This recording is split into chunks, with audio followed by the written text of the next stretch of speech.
राम की शक्ति पूजा आधुनिक समय में हिंदी भाषा के महाकवि सूर्यकांत त्रिपाठी निराला की कालजयी कविता है। इस कविता की भावभूमि राम रावण युद्ध से पूर्व राम के मन में उठने वाले संशय, प्रश्न और उद्वेग पर टिकी हुई है। यह कविता राम रावण युद्ध के प्रथम दिन से प्रारंभ होकर भगवान राम के द्वारा देवी की आराधना, देवी द्वारा उनकी परीक्षा और अंततः देवी के द्वारा ही उनके विजयी होने के आशीष के साथ समाप्त होती है।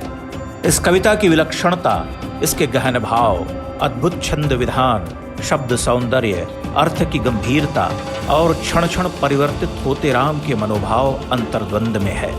कविता का प्रारंभ राम रावण युद्ध के प्रथम दिवस के समापन से होता है। इसकी कुछ पंक्तियां सुनिए।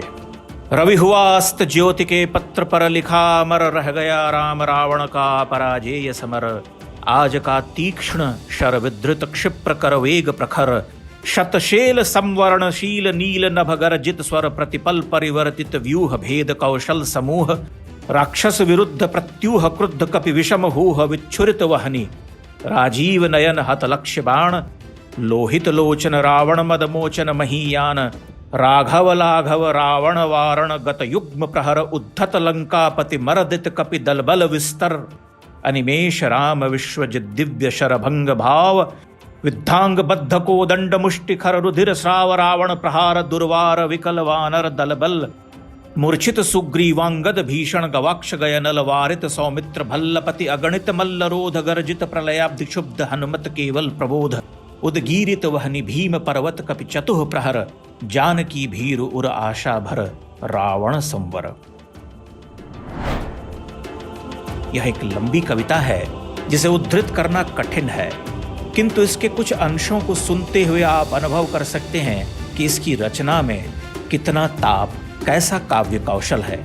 छंद विधान और शब्द संसार से लेकर अर्थ गौरव तक यह कविता संस्कृत के महाकवियों की रचना को टक्कर देती मालूम पड़ती है। आगे देखिए। लौटे युगदल राक्षस पदतल पृथ्वी टलमल, बिंद महोल्लास से बार बार आकाश विकल वानर वाहिनी। खिन्न लख निज पति चरण चिन्ह चल रही शिविर की ओर, स्थविर दल ज्यों विभिन्न। युद्ध भूमि से लौटे श्री राम की जटाओं और आंखों का वर्णन देखिए। दृढ़ जटा मुकुट हो विपर्यस्त प्रतिलट से खुल, हैला पृष्ठ पर बाहुओं पर वक्ष पर विपुल उतरा। ज्यों दुर्गम पर्वत पर नैशांधकार, चमकती दूर ताराएं ज्यों हो कहीं पार।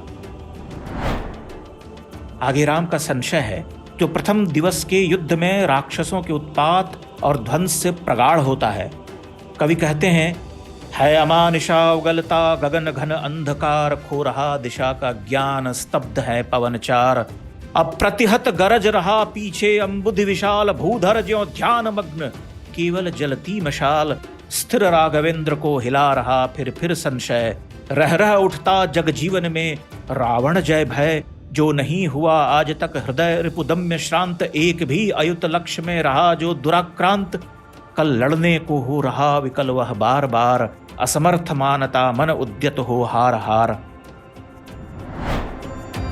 लेकिन तभी राम को अपनी प्रिया यानी जानकी का ध्यान आता है और तत्क्षण कविता दूसरी मनोदशा में प्रवेश कर जाती है। कवि कहते हैं, ऐसे क्षण अंधकार घन में जैसे विद्युत जागी पृथ्वी, तनया कुमारिका छवि अच्युत। देखते हुए निष्पलक याद आया उपवन विदेह का, प्रथम स्नेह का लतांतराल मिलन। नयनों का नयनों से गोपन प्रिय संभाषण, पलकों का नव पलकों पर प्रथमोत्थान पतन। कांपते हुए किसलय झरते पराग समुदय, गाते खग नव जीवन परिचय तरु मलय वलय। ज्योतिः प्रपात स्वर्गीय ज्ञात छवि प्रथम स्वीय, जानकी नयन कमनीय प्रथम कंपन तुरीय। सिहरा तन क्षण भर भूला मन, लहरा समस्त हर धनुर्भंग को। पुनर्वार ज्यों उठा हस्त, कूटी स्मृति सीता ध्यान लीन राम के अधर।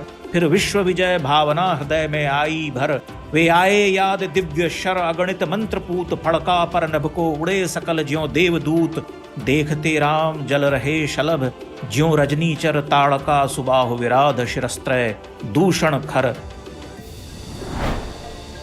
इस विलक्षण और अत्यंत लंबी कविता के कुछ अंश आज यहाँ लगाए गए हैं। लेकिन इसका संपूर्ण पाठ होना चाहिए। हिंदी और हिंदी से इतर दूसरी भारतीय भाषा के पाठकों को भी इस विलक्षण कविता का रसास्वादन करना ही चाहिए।